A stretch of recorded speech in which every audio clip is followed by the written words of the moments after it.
You won't believe what happened when a waiter insulted Elon Musk at a luxury restaurant Rain tapped gently against the windows of Lottie Jardin, a discreet yet elegant restaurant nestled in the heart of San Francisco.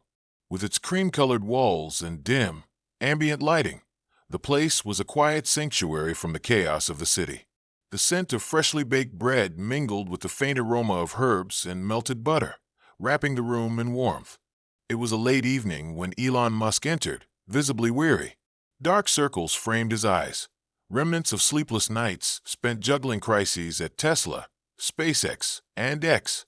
His phone buzzed relentlessly in the pocket of his worn jeans, but for the first time that day, he ignored it. Just one night, he murmured as he pushed open the heavy oak door. One night, without being Elon Musk. The hostess barely glanced at him. With his faded black sweater and old jeans, he didn't exactly look like the restaurant's usual clientele. "Table for one?" she asked, disinterestedly flipping through the reservation book. "Yes, something quiet, away from the windows if possible," he replied, silently grateful not to be recognized. In the kitchen, 35-year-old waiter Miguel Ramirez wiped down a wine glass as his co-workers exchanged gripes about the long evening. After spending half his life in restaurants, the last 5 years at Lottie Jardin had been particularly draining. "Did you see the guy who just walked in?" asked Sarah, a fellow waitress, grabbing an order. "Looks like he got lost on the way to McDonald's." Miguel peeked out the kitchen door. "Table 15.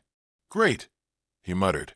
Another guy taking up a table for 2 hours to order a salad and tap water. His day had already been bad. His mother needed another expensive medical treatment. Insurance had declined to cover it, and his sister's college bills were coming due. "Chef Oster's in a mood," another waiter warned. Someone slammed his filet on Yelp. Miguel sighed and straightened his apron. Table 15 was next. Plastering on his best professional smile, he approached the table. Meanwhile, Musk half-read the menu, his mind still tangled in headlines and deadlines. The Berlin Gigafactory, an autopilot safety probe, social media controversies. The weight of being Elon Musk pressed down harder than usual. A voice interrupted his thoughts. "Good evening. I'm Miguel, and I'll be your waiter tonight. Can I get you something to drink while you look at the menu?" Musk looked up. "Whiskey, neat. Whatever you have." Miguel raised an eyebrow. The restaurant was known for fine wines, not spirits. "We have Macallan 18, $145 a shot," he said pointedly. "That's fine," Musk replied without hesitation. Miguel turned to leave, muttering under his breath about people who didn't appreciate fine dining. Sarah smirked at the bar. "Your table 15 seems like a real gem." "He could at least pretend he knows where he is," Miguel grumbled. "This isn't Denny's." Musk noticed the sideways glances. It was almost refreshing. After weeks of people fawning over him, it was a strange relief to be treated like a nobody. The restaurant buzzed around him. An anniversary couple here, a tech startup table there. Miguel returned with the whiskey, placing it on the table with less care than necessary. A few drops splashed onto the pristine tablecloth. "Are you ready to order?" he asked, pen tapping impatiently. "What do you recommend?" Musk asked. Miguel stiffened. "Everything's excellent," he said curtly. "But maybe start with the soup. It's more accessible." Musk raised an eyebrow at the condescending tone. "Yes, $15, Miguel added, as though price might be a deterrent. "Lobster is market price. Quite a bit higher." "I'll start with the foie gras," Musk said, deliberately mispronouncing it. "And filet mignon, medium rare." Miguel couldn't help himself. "Are you sure? Foie gras is sophisticated. Not for everyone's palate." At the next table, the couple exchanged uncomfortable glances. Musk simply smiled. "And for wine?" Miguel asked, glancing at the man's worn clothes. "We have a basic Merlot for $50. Probably more within your budget." "I'll have the Chateau Lafite Rothschild 2010, Musk said without looking at the list. Miguel blanched. "That bottle is $2,500, sir." "Perhaps that'll be fine," Musk cut in, eyes back on his phone. In the kitchen, Miguel recounted the encounter, laughter erupting from the staff. "I bet his card gets declined," Sarah joked. Remember the guy last month who tried to impress a date and ended up washing dishes? Miguel's tone grew sharper throughout the evening. When Musk asked for ketchup with his $120 steak, Miguel nearly lost it.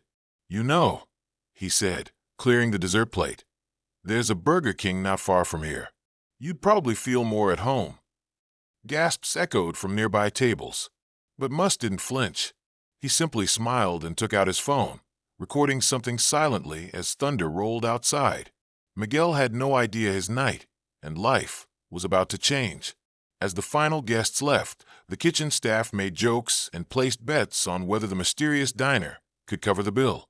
Miguel printed the receipt, over $3,000, and approached table 15, prepared to enjoy the awkward moment when the man's card would undoubtedly be declined. But the moment of truth would have to wait until the next chapter.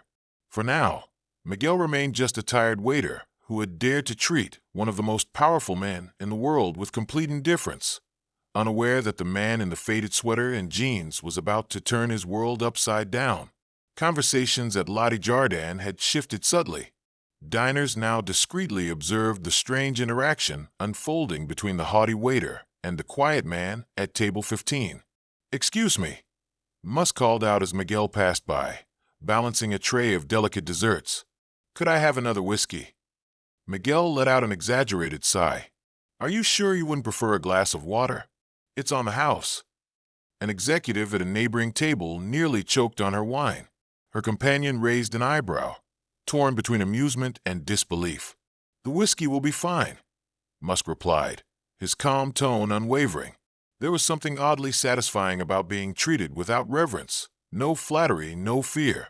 Just raw, unfiltered humanity. He hadn't experienced that in months. Back in the kitchen, Sarah intercepted Miguel as he prepared the drink. "Don't you think you're pushing it a little?" she whispered. Her voice was laced with concern, but her smirk betrayed a hint of admiration. "Thomas will lose it if he hears how you've been talking to that guy." Miguel shrugged, pouring the whiskey with a theatrical flourish.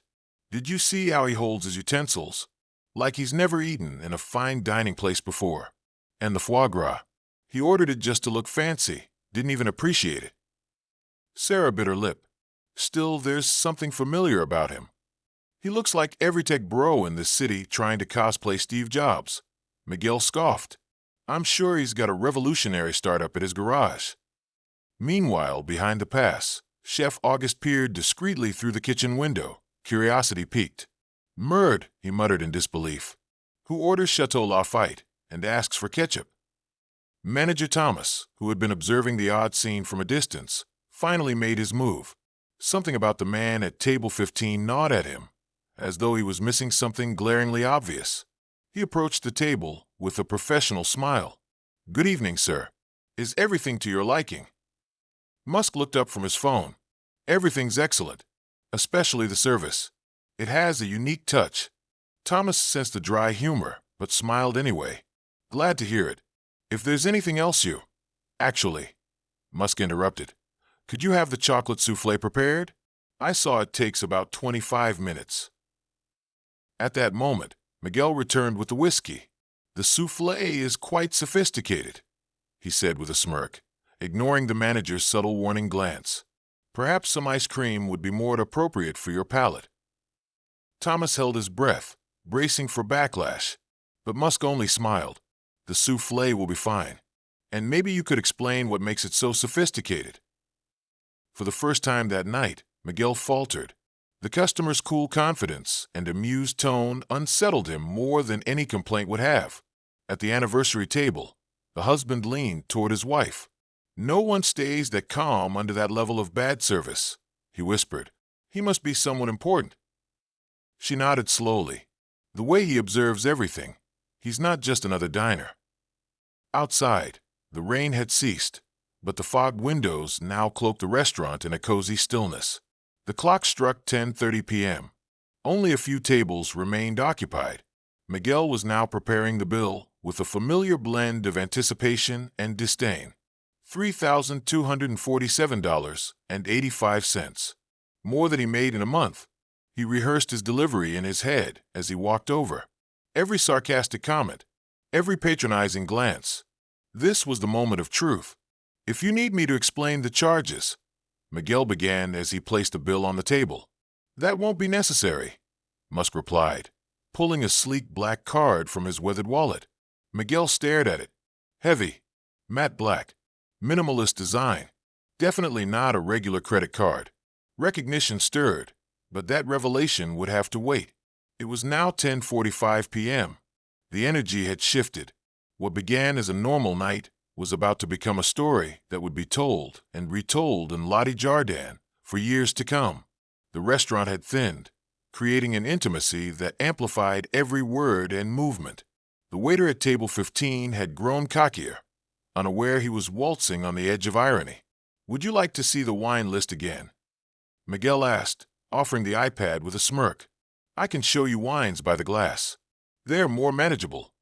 Musk smiled. "Why don't you surprise me? Something that pairs well with the souffle." Miguel blinked. That wasn't the reaction he'd hoped for. No indignation, no defensiveness, just grace. At the bar, Sarah continued polishing glasses, increasingly curious. "Miguel," she said under her breath as he approached. "This is weird. He's way too calm. Probably doesn't even realize I'm insulting him," Miguel replied, choosing a bottle with a glint of mischief. "These tech guys live in a fantasy world." He poured a glass of Chateau Sudurot, a fine Sauternes. Back at the table, he set the golden wine down. "A bold choice," Musk noted, swirling the glass. "Why Sauternes?" Miguel hesitated. "It's the traditional pairing for souffle," he said, recovering his smug tone. "Though I imagine you'd prefer a Coca-Cola." A nearby table of tech executives, who had been subtly watching, exchanged glances. One of them pulled out his phone and began typing. At the bar, another asked Sarah, "Is that waiter always like this?" She shook her head. "No. Miguel's usually very professional. Something about this customer is different." Musk, meanwhile, glanced at his phone. Dozens of notifications from X about a Tesla headline. He dismissed them all. Instead, he opened a voice recording app. "Mind if I record some work notes?" he asked as Miguel approached with an update on the souffle. "The atmosphere here is inspiring." "Oh," Miguel raised an eyebrow. "Working on the next big app? Another revolutionary social network? Or maybe something in blockchain?" Musk smiled slightly. "Something like that. I find it helpful to document interesting experiences." In the kitchen, Chef August was adding the final touch to the souffle when Thomas approached. "August," he whispered, "doesn't the guy at table 15 look familiar?" The chef squinted through the pass. "Maintenant que tu le dis.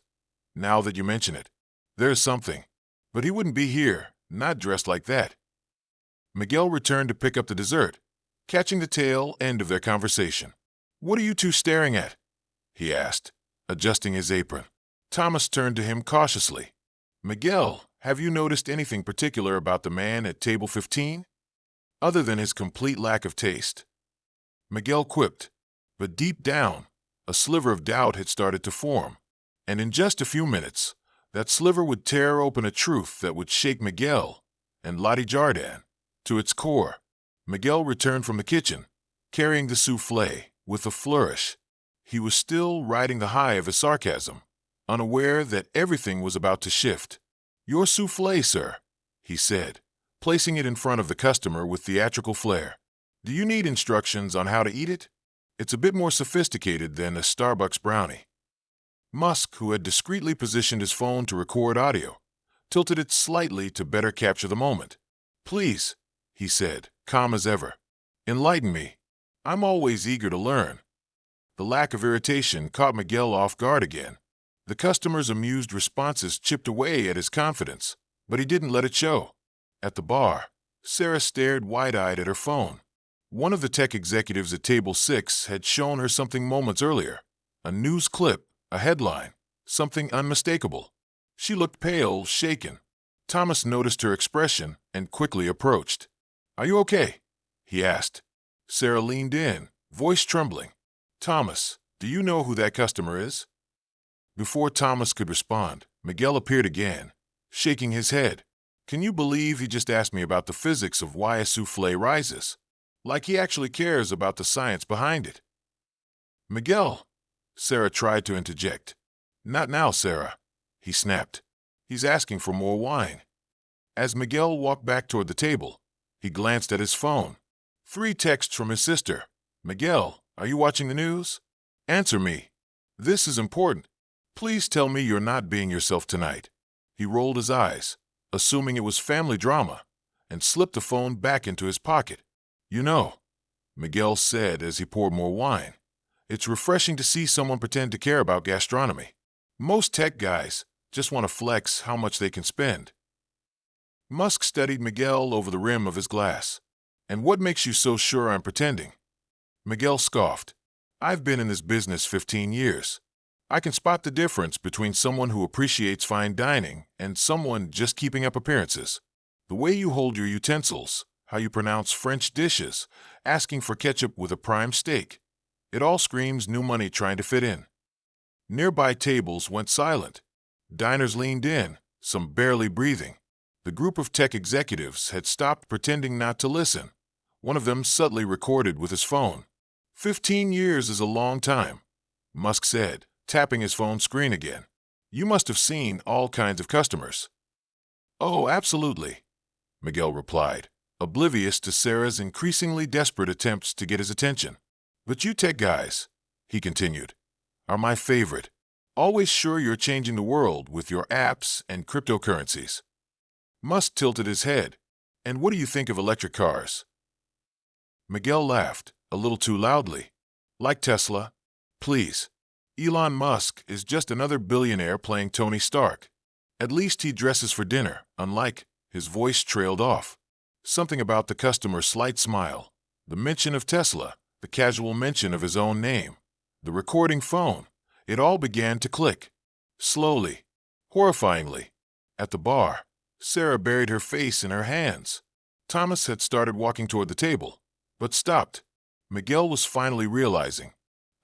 Miguel swallowed hard, heat rushing to his face. His mind raced through every snide comment he'd made that night. Excuse me, sir, but you're not. That reaction, Musk said, still smiling faintly. That moment right there.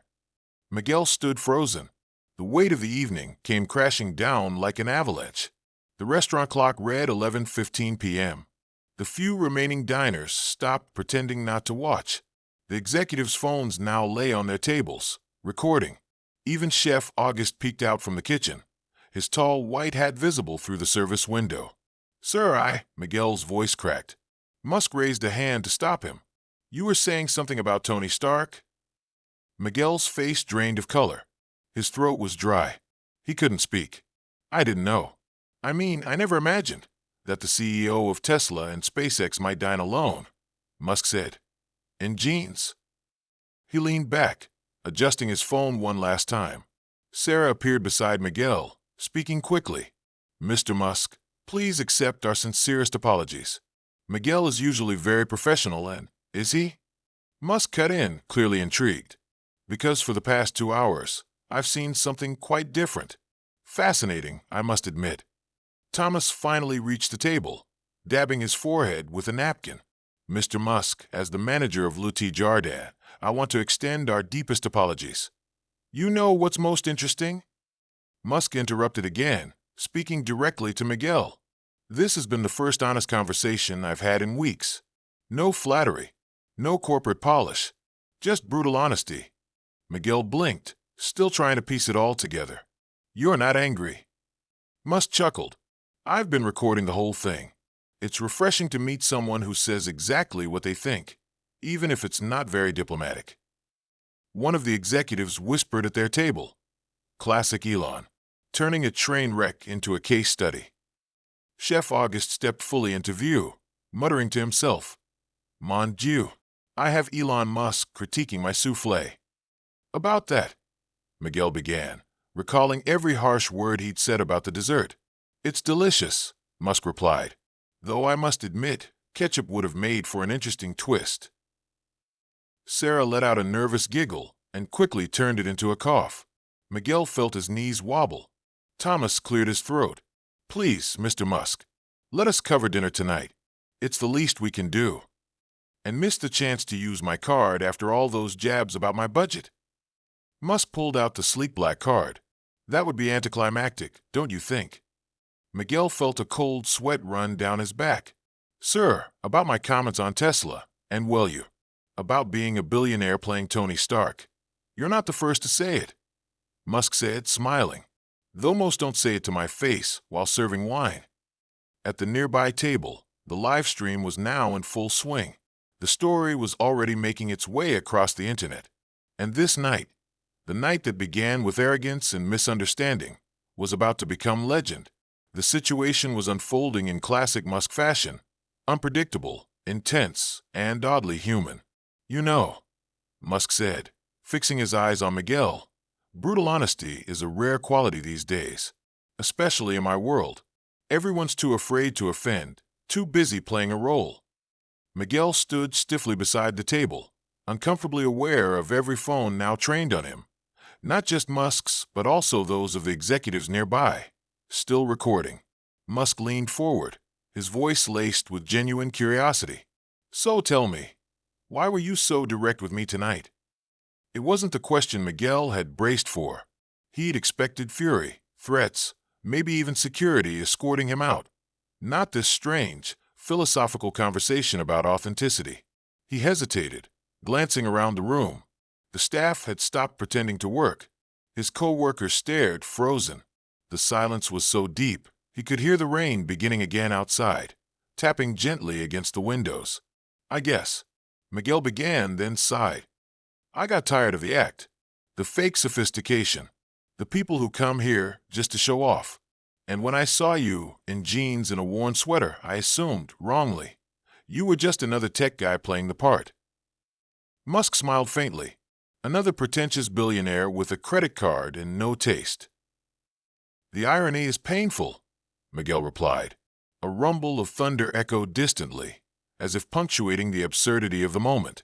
For what it's worth, Miguel added, managing a nervous smile, your French pronunciations really are terrible. That did it. Musk laughed, a full, genuine laugh that broke the tension like a cracked wine glass. Even Thomas, who had been near a panic attack, let out a relieved chuckle. You've given me the most authentic material I've captured in months, Musk said, lifting his phone. The question is, what should I do with it? Miguel's heart skipped. His entire career, maybe his future, balanced on the edge of a billionaire's whim. Midnight was drawing near at Le Jardin, but the night felt far from over. Miguel, Thomas said, stepping forward, his voice tense, I think you should take your break. But Musk raised a hand. Actually, I'd like him to stay. I have a few more questions. Sarah approached with another bottle of wine, her hands trembling slightly. Mr. Musk, perhaps something more exclusive from our cellar?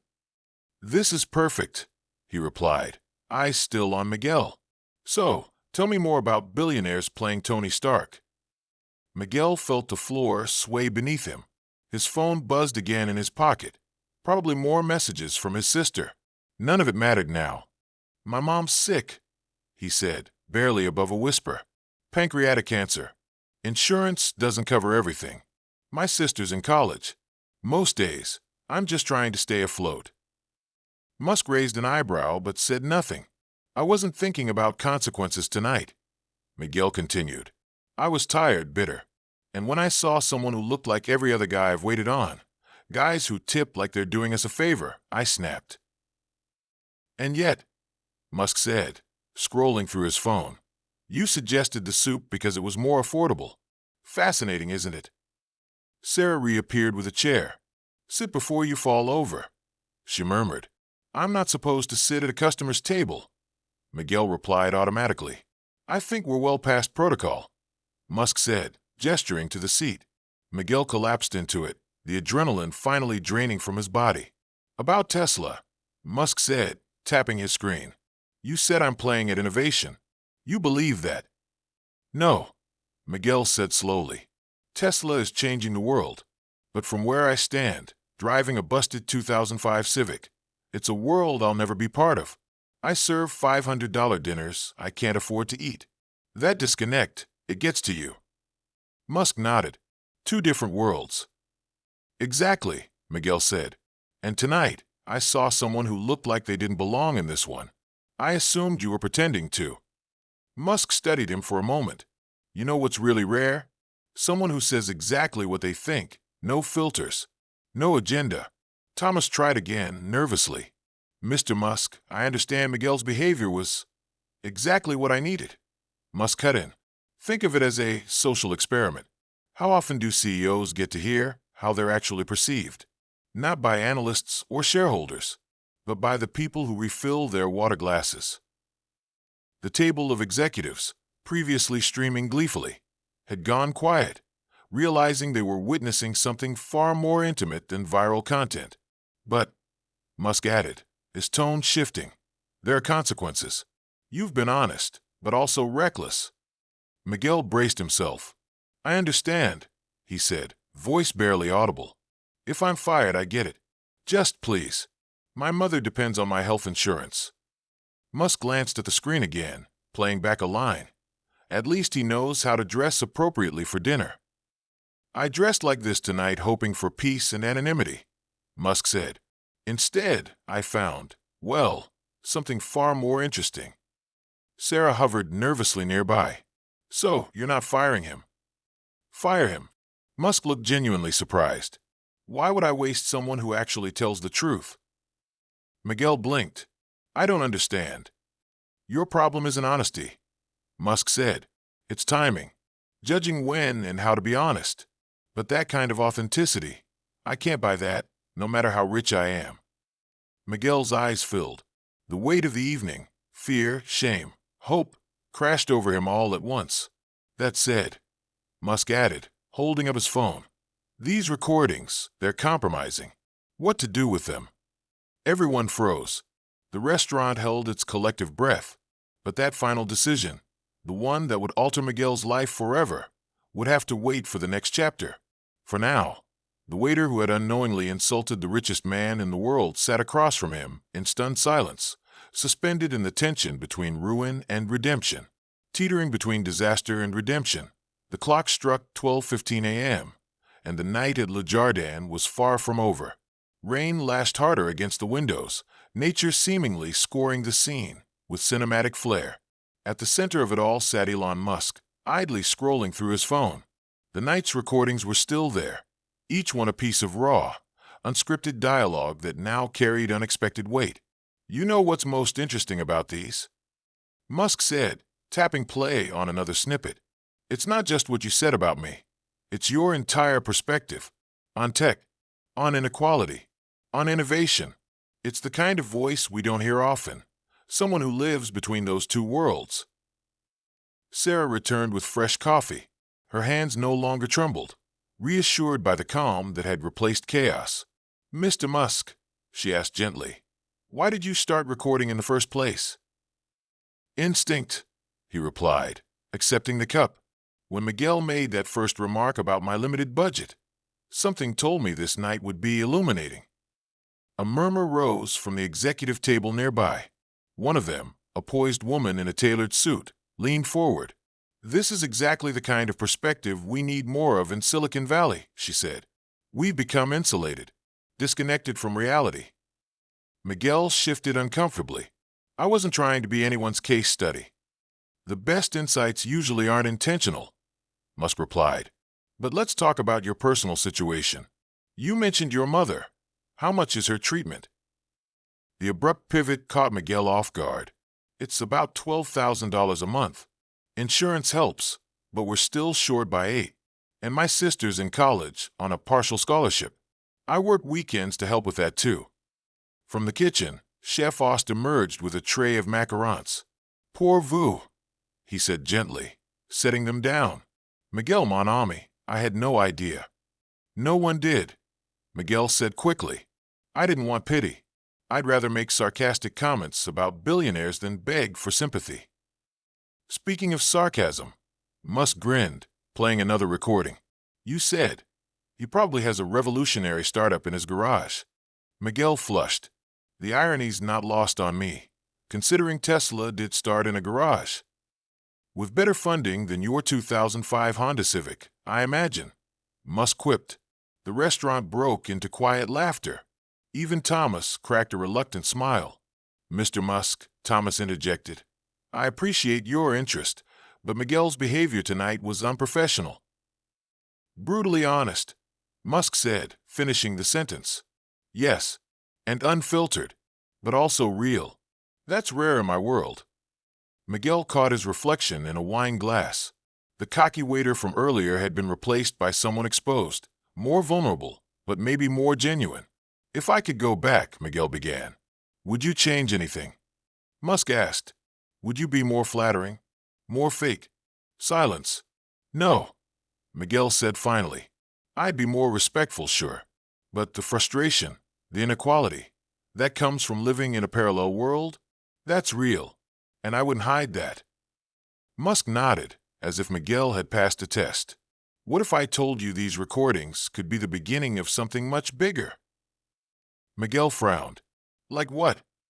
"A conversation Silicon Valley desperately needs," Musk replied. "A raw, unfiltered perspective on the chasm between innovation and reality." The executives at the next table leaned in. Sarah nearly spilled the coffee she was pouring.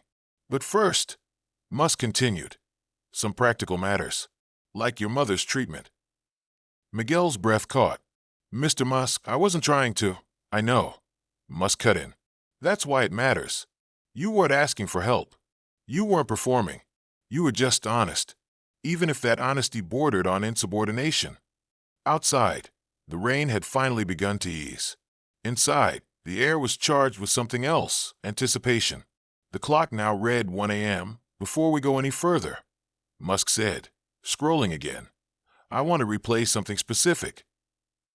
Miguel's voice echoed from the speaker. "In my position, people are usually fake. You treated me like any other customer, though maybe not in the best way." "It's fascinating," Musk mused, "how people change when they know who I am. Investors, employees, even waiters. Everyone wears a mask." Thomas cleared his throat. "Mr. Musk, I'd like to reiterate. Do you know how many people work directly under me at Tesla?" Musk interrupted. Miguel blinked, unsure how to respond. "Thousands. Thousands," Musk confirmed. "And do you know how many of them tell me when I'm wrong?" Sarah murmured. "After tonight, probably one fewer." "On the contrary," Musk said with a grin, "tonight made me realize something." He turned to Miguel. "How long have you worked in the service industry?" 15 years, sir." 15 years, observing Silicon Valley's elite, listening to their conversations, watching their behavior, seeing the gap between their grand ideals and your reality. The executive table shifted, visibly uncomfortable. "In all that time," Musk continued, "you've developed something valuable, perspective, the kind that doesn't come from data or shareholder reports, and the kind that's not afraid to speak." Miguel swallowed hard. "Mr. Musk, about what I said, my communications team at Tesla is full of brilliant people." Musk cut in. "PR experts, media strategists, professional wordsmiths, all highly polished, and all terrified of saying the wrong thing." Chef Ost appeared again at the kitchen door, eyes wide. "Are you saying what I think you're saying?" Musk ignored him. "What I need," he said, turning fully to Miguel, "isn't another person telling me what I want to hear. I need someone who'll speak the truth, even when it's uncomfortable." A silence so complete fell over the room that even the rain outside seemed to pause. One of the executives leaned forward. "Mr. Musk, are you offering him a job?" Musk's expression barely changed. "Miguel," he said calmly, "what would you say if I offered you a position on Tesla's communications team?" A sharp crack echoed as Sarah dropped the glass she was cleaning. Miguel sat frozen. "A job at Tesla," Musk confirmed. "Not to polish messaging or manage PR. To be the voice no one else dares to be. The honest one." Thomas nearly staggered. And just like that, the impossible evening had taken one more impossible turn. Miguel had to steady himself on the back of a nearby chair. "But he insulted you," Thomas stammered. "Mocked you all night." "Exactly," Musk replied. "And in doing so, he offered more insight into public perception of Tesla and tech than 6 months of focus groups." Miguel looked around, still half expecting someone to reveal this was all an elaborate prank. But I don't know anything about corporate communications. That's precisely the point, Musk said. I don't need another PR expert. I need someone who understands the disconnect between Silicon Valley and the real world. Someone who's lived that disconnect. At the nearby table, the executives had begun frantically taking notes. This was classic Musk, unconventional, unpredictable, and genius. The salary, Musk continued, would be significantly more than you're making here. Enough to cover your mother's treatment and your sister's tuition. Tears welled in Miguel's eyes. I don't know what to say. Say what you really think, Musk replied, just like you've been doing all night. Miguel took a breath, then exhaled. Honestly, I think you're crazy. The entire restaurant burst into laughter, breaking the tension that had built like a pressure cooker. Probably, Musk admitted, chuckling, but that kind of madness has gotten us pretty far. Miguel looked at his co-workers, who stared back with wide-eyed amazement and pride. He thought of his mother, the looming medical bills, his sister trying to stay afloat in college. All right, he said, but on one condition. Musk raised an eyebrow, which is that I get to keep being honest, even when it's uncomfortable. Musk extended his hand. That's not a condition, Miguel. That's the reason I'm hiring you. Miguel shook it. Applause erupted spontaneously across the restaurant. Chef Ost began uncorking champagne. Thomas finally exhaled, realizing he wouldn't be facing a lawsuit after all. You know what's ironic? Sarah said, passing flutes of champagne. Your worst night as a waiter just turned into the best night of your life. Miguel looked around, at his co-workers, at the still disbelieving executives, and at Elon Musk sipping champagne. Last time I serve a table, he said, raising his glass, I'll leave a note. Treat everyone with respect, not because they might secretly be billionaires, but because it's the right thing to do. He paused, though being a bit of a smartass somehow got me a better job. More laughter. Toasts rang out as the rain outside finally stopped, and the first golden streaks of dawn broke over the San Francisco skyline. A week later, Miguel sat in a Tesla boardroom. His first meeting. His new salary now covered his mother's full treatment and secured his sister's education. His task: review a draft press release and give unfiltered feedback. He did. No filters. Back at Le Jardin, Chef Ost had whipped up a celebratory breakfast. The aroma of croissants filled the morning air as staff and guests relived the night's events. You know what's the funniest part? Sarah asked, refilling coffee mugs. All those wine snob customers who tried to impress Miguel, and this is how he ends up at Tesla. Miguel, more relaxed now but still reeling, chuckled. Guess I should update my LinkedIn, from critiquing billionaires to working for one. I prefer brutal honesty specialist, Musk offered, surprisingly still lingering at the cafe, enjoying the relaxed atmosphere. As the executives finally packed up to leave, one approached Musk. Mr. Musk, she said, this moment, this hire, it's going to shift how companies think about feedback. Can I quote you at my next conference? Sure, Musk replied. Just make sure you mention the ketchup with the $120 steak. That was the tipping point. Thomas reappeared from the back, still bewildered. About the bill, Mr. Musk. Charge it as usual. Musk waved him off. And include a generous tip for Miguel. Consider it his last service. Speaking of service, Chef Ost leaned in. Mon ami, maybe you could put in a good word for Le Jardin at Tesla? Corporate catering. Miguel grinned. After how I treated your most important customer, I think you owe me a few favors. As laughter echoed through the cafe, Miguel glanced at his phone. Dozens of missed calls and messages. I should call my mom, he said, voice catching. Use my office, Thomas offered. And Miguel, I'm sorry for scolding you so much for being too blunt. Clearly, you saw something I didn't. In the quiet of Thomas's office, Miguel finally made the call. When his mother answered, he could hardly speak through the tears. Mama, he said, voice breaking. You don't have to worry about the bills anymore. And Maria, she's staying in college. Everything's going to be okay.